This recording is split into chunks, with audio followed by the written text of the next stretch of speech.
این اصلا بدعت اندر بدعته، بدعت اندر بدعت، نادانی اندر نادانی، جهالت اندر جهالت. یارو آمده عبا قبا لما زده میگه من لباس رسول الله صلی الله علیه و سلم را پوشیدم.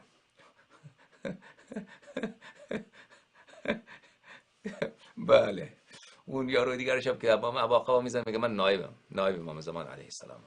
اون چیزی که متروک اصلا تراث اهل بیت علیهم السلام متروک، لذا هر نوع جهل را شما بیاد در این بین مردم شیعه به نام اهل بیت علیهم السلام بفروش. صوفی، مولوی، ابن عربی شیعه بوده. مرکز و ثقلش در کجاست؟ علمای اعلام، سلسله جلیله روحانیت.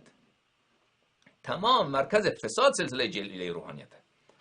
سلسله جلیله روحانیت اصلا تمام فساد از اینها هست. این فتنه وهابیت هم که امروز شما در دنیا میبینید، این هم عکس العمل همین به کارهای همین سلسله جلیله هست.